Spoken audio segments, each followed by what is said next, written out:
ನಮ್ಮ ಕೋಲಾರದ ಮುಸ್ಲಿಂ ಜನಾಂಗ ಈ 30 ದಿವಸಗಳ ಕಾಲ ಒಂದು ಭಕ್ತಿಪೂರ್ವಕವಾಗಿ ರಂಜಾನ್ ಹಬ್ಬದಲ್ಲಿ ಉಪವಾಸ ಮಾಡಿ ಆ ದೇವರಿಗೆ ಒಂದು ಪ್ರಾರ್ಥನೆ ಮಾಡ್ತಾರೆ.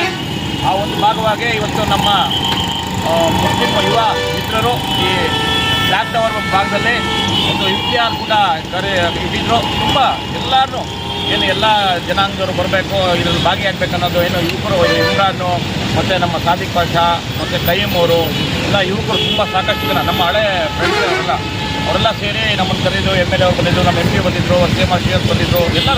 ಎಲ್ಲ ಪಕ್ಷಾತೀತವಾಗಿ ಜಾತ್ಯತೀತವಾಗಿ ಮತ್ತು ಪಕ್ಷ ಅಂತ ಇದು ಮಾಡಿಲ್ಲ ಅವರು ಎಲ್ಲರನ್ನೂ ಆಲು ಕಮ್ಯುನಿಟಿಯವ್ರನ್ನ ಕರೆದಿದ್ರು. ತುಂಬ ಖುಷಿ ಆಯಿತು. ಯಾಕಂದರೆ ನಾವು ಓಡಾಡಿರೋಂಥ ಜಾಗಗಳಿದೆಲ್ಲ ಇಲ್ಲಿ ಭೇದ ಭಾವ ಏನಿಲ್ಲ. ಮತ್ತು ಅವರು ಶ್ರದ್ಧಾಭಕ್ತಿಯಾಗಿ ಈ ರಂಜಾನ್ ದಿವಸದಲ್ಲಿ ಈ ಉಪವಾಸ ಮಾಡಿ ದೇವರಿಗೆ ಪ್ರಾರ್ಥನೆ ಸಲ್ಲಿಸ್ತಾರೆ. ಆ ಒಂದು ಭಾಗವಾಗಿ ಏನು ಸಂಜೆ 6:20ಕ್ಕೆ ಅವರು ರಂಜಾನ್ ಬಿಡುಗಡೆ ಆಗ್ತದೆ. ಆ ಟೈಮಲ್ಲಿ ಒಂದು ಉತ್ತಮವಾದಂಥ ಒಂದು ಔತಣ ಕೂಡ ಕೊಟ್ಟು ನಮ್ಮನ್ನೆಲ್ಲ ನಾವು ಅವರಿಗೆ ಒಳ್ಳೆಯದಾಗಬೇಕು, ಎಲ್ಲರೂ ಅಣ್ಣ ತಮ್ಮಂದ್ರಂಗೆ ಇರಬೇಕು. ಭಾರತ ದೇಶದಲ್ಲಿ ಇವತ್ತೇನು ನಮ್ಮ ಸಂಕಲ್ಪ ಇದೆ, ಸರ್ವೇ ಜನ ಸುಖಿನೋ ಭವಂತು ಅನ್ನೋ ಒಂದು ವೇದವಾಕ್ಯದಲ್ಲಿ ಎಲ್ಲ ನಮ್ಮ ಜೊತೆಯಲ್ಲಿ ಯಾರ್ಯಾರು ದೇಶದಲ್ಲಿ ಎಲ್ಲರೂ ಒಟ್ಟಾಗಿ ಒಂದೇ ಮಾತಲ್ಲಿ ಹೋಗ್ಬೇಕನ್ನೋ ಒಂದು ಸಂದೇಶ ಕೂಡ ಕೊಟ್ಟರು. ನಾವು ಕೂಡ ಇದ್ರ ಭಾಗಿಯಾಗಿ ನನಗೆ ತುಂಬ ಖುಷಿ ಆಯಿತು. ಯಾಕಂದ್ರೆ ನಮ್ಮೆಲ್ಲ ಫ್ರೆಂಡ್ಸ್ ನಾವೆಲ್ಲ ಚಿಕ್ಕಿಂದ ಹಾಡು ಬೆಳೆದಿರೋರು ಎಲ್ಲರಿಗೂ ಒಳ್ಳೆಯದಾಗಬೇಕು. ಈ ಥರ ಏನು ಸರ್ವಜನ ಸೇರುವಂಥ ಕಾರ್ಯಕ್ರಮಗಳು ಯಥೇಚ್ಛವಾಗಿ ಎಲ್ಲ ಕಡೆ ನಡೀಬೇಕನ್ನೋದು ನನ್ನ ಅಭಿಪ್ರಾಯ.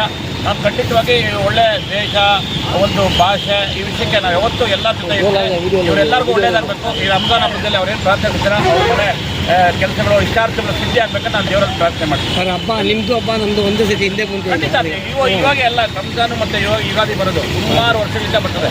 ಒಂದೇ ಹಿಂದೂಯಿಂದ ಬರ್ತಾರೆ. ನಮ್ಮದು ದೊಡ್ಡ ಹಬ್ಬ ಯುಗಾದಿ ಹಬ್ಬ. ಮುಸಲ್ಮಾನ್ ಬಂದವರು ಕೂಡ ದೊಡ್ಡ ಹಬ್ಬ. ಅವ್ರು ಯಾಕಂದರೆ ತುಂಬ ಶ್ರದ್ಧಾಭಕ್ತಿಯಿಂದ 30 ದಿವಸ ಉಪವಾಸ ಮಾಡ್ತಾರೆ.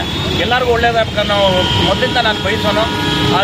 ಈ ಪ್ರಥಮ ಬಾರಿಗೆ ನಾನು ಭಾಗಿಯಾಗಿದ್ದೀನಿ. ಇದ್ದವರು ಕರೆದಿರಲಿಲ್ಲ, ಇವತ್ತು ಕರೆದು ಹೇಳ್ಬೇಕಾದ್ರೆ ಬರ್ತೀನಿ. ನಂದೇನು ಅದನ್ನು ಭೇದ ಭಾವ ನನಗೆ ಗೊತ್ತೇ ಇಲ್ಲ. ಯಾರು ಕರೆದ್ರೂ ಹೋಗ್ತೀನಿ ನಾನು. कारण ನನಗೆ ಕರೆದು ತುಂಬ ಆತ್ಮೀಯತೆಯಿಂದ ಬರಮಾಡಿಕೊಂಡು ನನಗೆ ಒಂದು ಒಳ್ಳೆ ಇದು ಕೊಟ್ಟರು, ವಿಚಾರ ಮಾಡಿದ್ರು. ಅವರೆಲ್ಲರಿಗೂ ಒಳ್ಳೆಯದಾಗಬೇಕಂತ ನಾನು ದೇವರಲ್ಲಿ ಪ್ರಾರ್ಥನೆ ಮಾಡ್ತೀನಿ.